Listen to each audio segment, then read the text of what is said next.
झुकती है दुनिया झुकाने वाला चाहिए, हारते हैं मोदी हराने वाला चाहिए। आज का दिन बीजेपी के लिए कयामत का दिन है। एक गलती और बीजेपी की सरकार जा सकती है। कल रात ना योगी सोए ना मोदी सोए, उधर अमित शाह भी रात भर मंथन करते रहे। आज पूरा हिंदुस्तान संसद की तरफ टकटकी लगाकर देखेगा।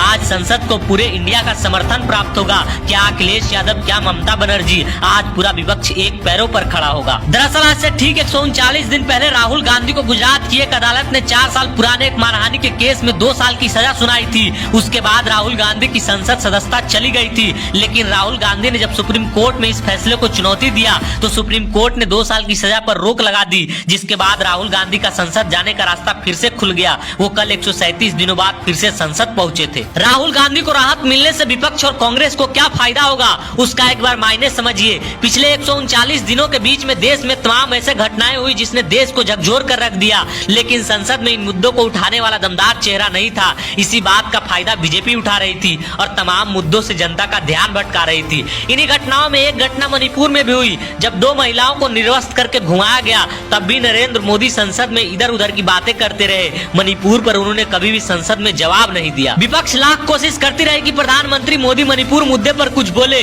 लेकिन प्रधानमंत्री ने मणिपुर पर एक भी बयान देना जरूरी नहीं समझा। इसी वजह से विपक्ष को अविश्वास प्रस्ताव लाना पड़ा। अविश्वास प्रस्ताव पर चर्चा 8 से 10 अगस्त के बीच में होगी, यानी आज से 10 अगस्त तक, जिसमें पहले राहुल गांधी मुद्दे उठाएंगे और प्रधानमंत्री को जवाब देना होगा। ऐसा माना जा रहा 8 से 9 अगस्त तक मुद्दे उठाए जाएंगे और 10 अगस्त को प्रधानमंत्री मोदी संसद में जवाब देंगे। तो आखिर प्रधानमंत्री मोदी संसद में जवाब देने से बच क्यों रहे थे? क्यों वो सारी जहान की बात तो करते थे लेकिन मणिपुर पर खामोश रहते थे?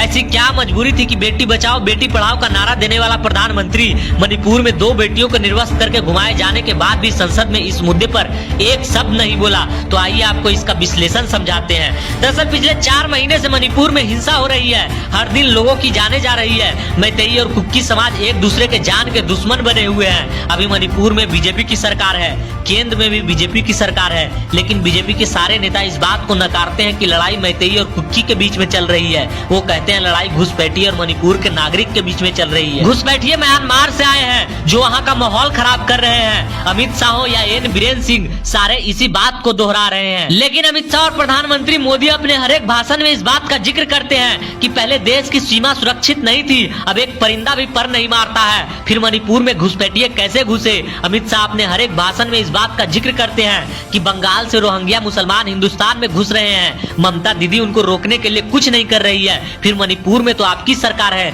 वहाँ कैसे घुसपैठ हो रहा है? प्रधानमंत्री मोदी हमेशा इस बात का जिक्र करते हैं कि दंगे वही होते हैं जहाँ विपक्ष की सरकार होती है। फिर मणिपुर में तो आपकी सरकार है, वहाँ पिछले 4 महीने से दंगे क्यों भड़के हुए हैं? केंद्रीय मंत्री स्मृति ईरानी सहित बीजेपी के तमाम बड़े नेताओं ने इस बात का खूब डंगा पीटा था कि प्रधानमंत्री मोदी ने यूक्रेन और रूस का जंग रुकवा दिया था ताकि हिंदुस्तान के छात्रों को वापस लाया जा सके। फिर मणिपुर पिछले 4 महीने से जल रहा है। मणिपुर में हिंसा क्यों नहीं रुकवा पा रहे हैं प्रधानमंत्री मोदी? विपक्ष के राज्यों में अगर कुछ हो जाता है तो बीजेपी वाले चीख चीख कर उस मुख्यमंत्री का इस्तीफा मांगते हैं, लेकिन मणिपुर पिछले 4 महीने से जल रहा है। इसके बाद भी एन बीरेन सिंह का इस्तीफा नहीं लिया गया, यानी बीजेपी किसी भी तरीके से मणिपुर पर बच ही नहीं सकती है। यही कारण था कि प्रधानमंत्री मोदी सहित बीजेपी के कोई भी नेता मणिपुर के मुद्दे पर जवाब ही नहीं दे रहे थे। लेकिन अविश्वास प्रस्ताव आने के बाद अब संसद में प्रधानमंत्री को बोलना पड़ेगा। आज पूरे हिंदुस्तान का नजर राहुल गांधी पर होगा कि वो क्या मुद्दा उठाते हैं, जिसका जवाब प्रधानमंत्री को 10 अगस्त को देना है। अब देखना दिलचस्प होगा